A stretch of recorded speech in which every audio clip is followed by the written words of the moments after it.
Au Mistral, Myrtha propose à Robert de terminer le repas par un dessert, mais celui-ci a une autre idée coquine en tête.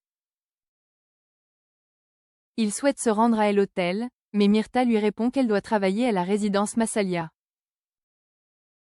Au même moment, elle reçoit un appel, mais Robert lui demande de ne pas décrocher.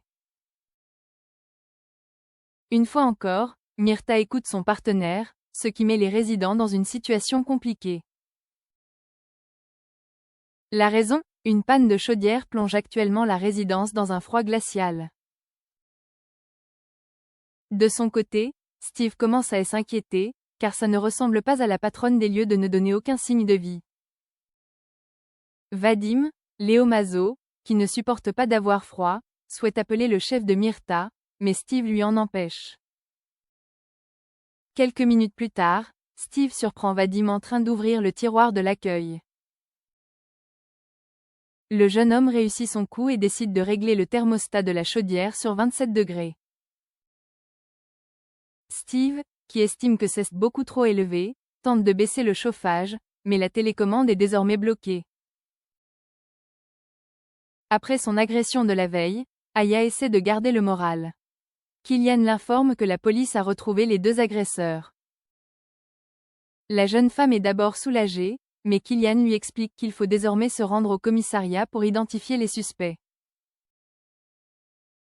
En larmes, Aya s'écrie « Je ne veux pas les voir. Tu sais ce que je vis depuis 3 jours? Je ne dors plus et ne m'alimente plus. » Killian tente de réconforter sa petite amie, mais la situation est difficile à gérer. Sera-t-elle capable de faire face à ses agresseurs? Finalement, Aya se rend au commissariat. Alors que Jean-Paul, Stéphane et Non, lui pose des questions, la jeune femme est plongée dans ses pensées, le regard rivé sur les deux hommes qui l'ont agressée. Puis, elle reprend ses esprits et déclare qu'il s'agit bien des deux hommes qui lui ont fait du mal. Furieux, Killian rétorque « J'aurais dû les défoncer. Au moins, Aya n'aurait pas été dans cet état. » Jean-Paul lui explique qu'il a bien agi, car s'il en était venu aux mains, il aurait été arrêté. De retour au Mistral, Killian confie à Thomas, Laurent Kérusoré, qu'il ne sait plus comment se comporter avec Aya. Thomas tente de rassurer son frère en lui disant qu'il faut du temps pour se remettre d'une agression. Le cœur lourd, Killian confie « Quand je la prends dans mes bras, elle n'est plus là. » En fin de journée, au Mistral, Barbara, Léa François, découvre qu'Aya est toujours en train de cuisiner. La jeune femme confie à la chef qu'elle a besoin de se changer les idées. Puis, elle lui révèle être en proie au doute.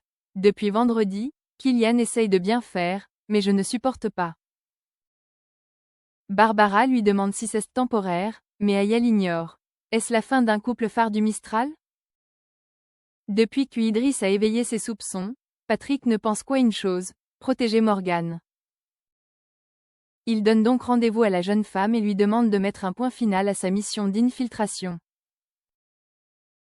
Malheureusement, la brigadière refuse de croire qu'Idriss soit un tueur. Elle dit à Patrick, il avait un lien hyper fort avec son meilleur ami. J'aurais senti s'il n'était pas net. On est liés, lui et moi. Je ne peux plus laisser tomber. De retour à l'hôtel, Morgane se fait recadrer par Idriss. Et pour cause, il était sans nouvelles d'elle depuis plusieurs heures, tu ne pars pas sans m'informer. Puis, il lui demande, il voulait quoi Patrick? Morgane informe son coéquipier que le commissaire est très inquiet pour elle. Plus tard dans l'après-midi, Idriss et Morgane retrouvent Michaela, la chef du trafic.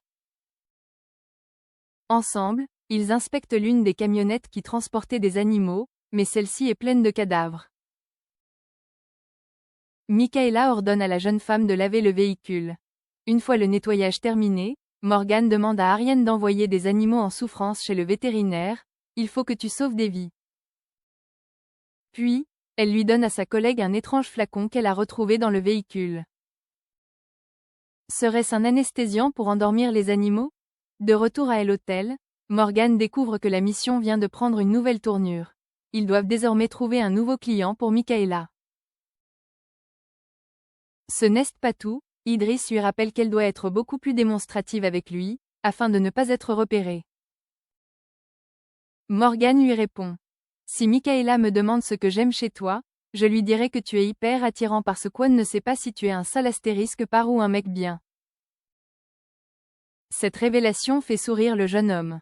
Morgan serait-elle en train de tomber amoureux?